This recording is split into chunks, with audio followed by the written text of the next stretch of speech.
Hey guys, welcome back to Total Tactics FPL. Happy New Year, and welcome back to a kind of double Game Week 22 team selection. So Game Week 21 is not yet over. We still have Bowen with the captaincy, and we have Antonio who's yet to play at around my kind of ranked tier, which is around 90k at this point in time. Antonio still has a game in hand, and his EO is still around 96%, so he can still deliver a little bit for us, just 4% of gains, but it's really about Bowen, and we need a good result from him versus Norwich. I'm a little bit worried about not going for the Antonio captaincy, but overall, not the worst week in general because it could have been much worse, especially with the impacts of the Everton cancellation versus Leicester. And for me, that actually has a lot of impacts as well in 22 and our kind of strategy as we go forwards. But as a review of 21, of course, I think it was a little bit upsetting that Cancelo lost a clean sheet. Laporte and Cody actually performed extremely well that week, and unfortunately, I don't get their points off the bench. But it does tell me that the actual strength of the team lies in how well rounded it is as a potential, 4-5-1, 4-4-2 kind of team in the future, where in specific weeks I'll probably be definitely playing Laporte and Cancelo as a double up, or even playing Cody in specific weeks over someone like a Reguilon in the future. And that's kind of how I plan on doing things. A lot of these players do have great potential in the next few weeks in either being replaced for a better asset such as a Foden or a Salah, or they actually have good games in single game weeks. So, for example, Demarai Gray still has a very good game versus Norwich. So does Calvert-Lewin, and the same kind of thing happens with Dennis, who still has Norwich in the subsequent week. And it's quite nice that we actually were able to keep Dennis with the kind of news that he would not be participating in AFCON. So right now, the major thing for me is the fact that this week I still have a lot of strength in going for a bench boost. It's not the best that someone like as I said, Cancelo didn't perform that well, and that the Everton game was cancelled, but it still is a relatively strong team so far. And right now, I think the big disappointment is going to be the Son injury. So as we head into Game Week 22, we have two options really in replacing Son. The first option really is going to be Madison. And the main concern with Madison is just the same concern with why the game versus Everton was postponed. And for me, I really feel that there is a strong possibility that the next two Leicester games could be in the balance of being postponed. It's very strange, to be quite honest, that they were able to play in the FA Cup and then did not have the kind of personnel to field in the game versus Everton. But we'll see what happens there. I really think it's worth tracking this kind of news down to the deadline and making a decision, because if, let's say, the Leicester games were actually able to go through, then I think Madison and Lookman as well have two of the best fixtures for potential midfield replacements for Son this week. And whilst that does leave us with a lot of money in the bank, as you can see here, this is a very, very frugal kind of team. We don't have any forward premiums, we don't have any midfield premiums. But as I said, the idea really with this kind of structure is to make sure that you have the money to go straight back into Salah in Game Week 24. You also have the option to go for a Man City midfielder in 23 when their fixtures once again see a very, very beautiful green swing. And that's kind of nice because we have Laporte and Cancelo hanging the balance players that can actually provide us a lot of benefits in the future when we get to triple up on City as we go to Game Week 23 and beyond. So at this point in time, I do think Madison is the absolute priority, but we do have an alternative, and I think the alternative is going to be Lucas Moura. And Lucas Moura is interesting because with Son out, Lucas Moura probably has a very strong chance of actually starting those two games versus Arsenal and Leicester. Now, one of the issues with Lucas Moura actually is that he suffers the same kind of problems as a Madison does. He plays versus Leicester in the second game week.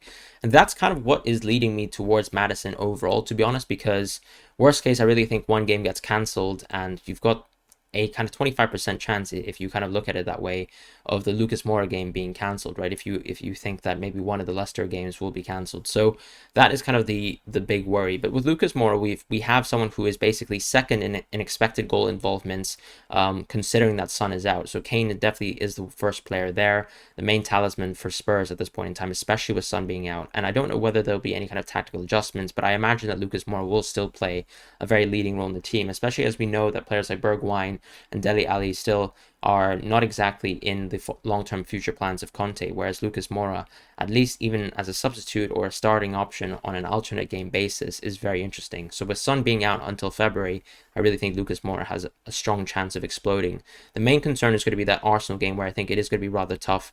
I don't really see Lucas Moura doing well there, but with the Leicester game, if that actually gets to continue, then Lucas Moura has a very easy chance to, in my opinion, prey on this Leicester defense that is going to be affected by a lot of missing players going to AFCON, such as Ndidi and Marte, and then also the impacts as well of the injuries that they're facing with, Soyuncu being out, Pereira being out at this point in time. So that's going to be a nice positive if you go for Lucas Moura this week. But I think the plan, as I said, going forward is to actually look at the Leicester situation, see whether or not the first game can go on. And if the first game can go on, then hopefully the second game can go on.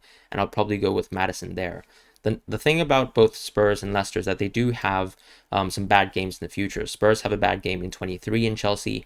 The nice thing with this sort of team that I have is I'm kind of accommodated for that, right? Because you have a very, very strong bench in the future. There's no necessary need to actually play Reguilon or Lucas Moura when they face Chelsea. Those two players can go into the bench. I can play Dennis when he has Norwich. I can play Laporte as well when he has Southampton, and maybe even play Cody if I really want to in replacement of someone else on the team.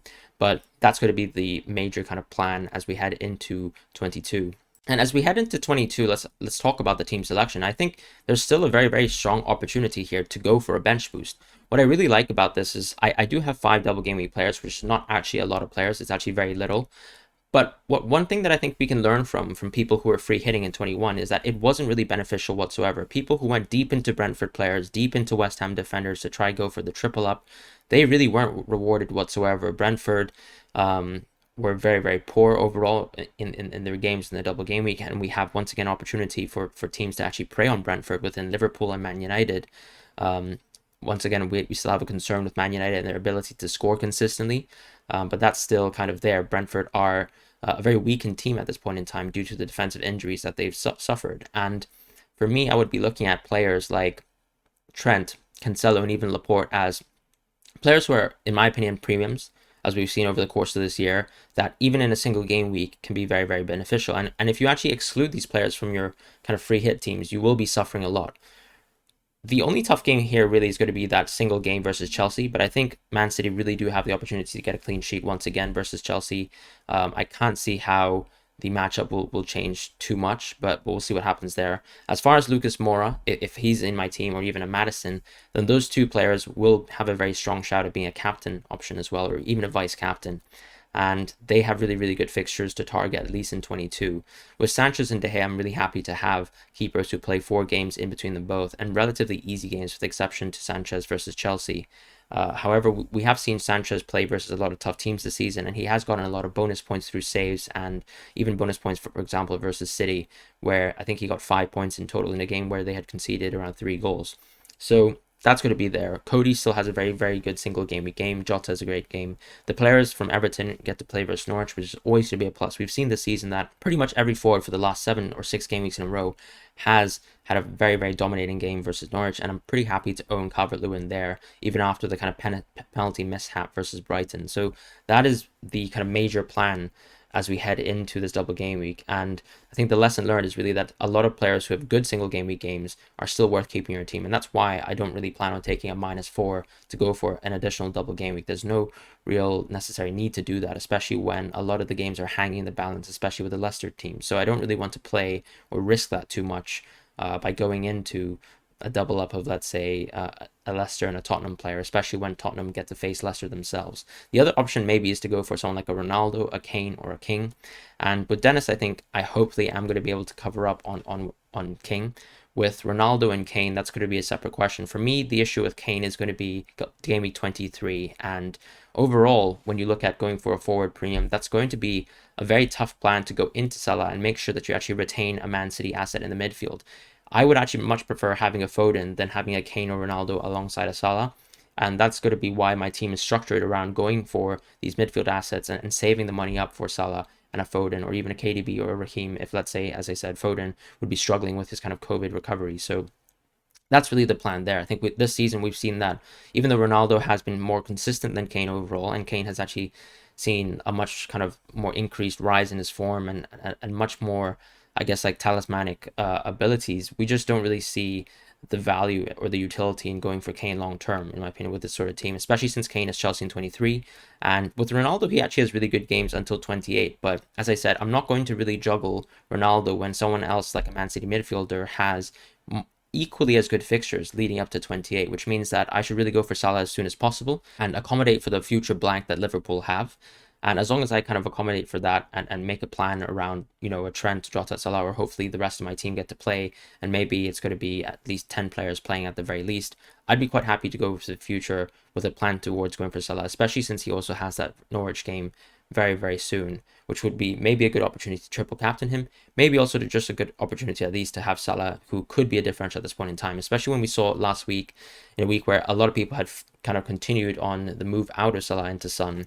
We did see that Salah once again was fantastic versus Chelsea, so that's going to be something in my mind when I actually look towards building the team towards the future and kind of continuing on the plan from the wild card to make sure that this team is as stable as possible. But in terms of actually how I plan to set out, as I said, the bench boost is definitely going to be activated unless something really unforeseen happens, such as maybe one or two players in this team will miss out on further games. But Dennis should be the captain so long as he's fit. Of course, we did receive news that he has a kind of very small knock that I think Ranieri decided to kind of take him out of the FA Cup game for.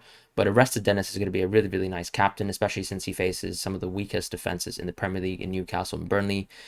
What we've seen so far, I believe, is that Newcastle is definitively the worst defense in the league, followed by Watford, to be quite honest. So if you're going for a differential, I think a Burnley player could be quite interesting this week. Maybe someone like a Lowton on defense, but with the exception to that, it's really hard to kind of target Burnley, even though they have really good games. So that's going to be the captaincy over Dennis, and a vice captain to another player who has a double game week in Lucas Moura. I just don't really see the point in vice capping someone like De Gea. It's very likely that my vice captain will play at all. So really the focus is on Dennis, who has two supreme fixtures, and with his exceptional form this season, I hope he can continue that as a captain for Gaming22. But that's it for this game week. I hope you guys have a wonderful time, and I'll see you guys on the deadline stream in Double Game Week 22.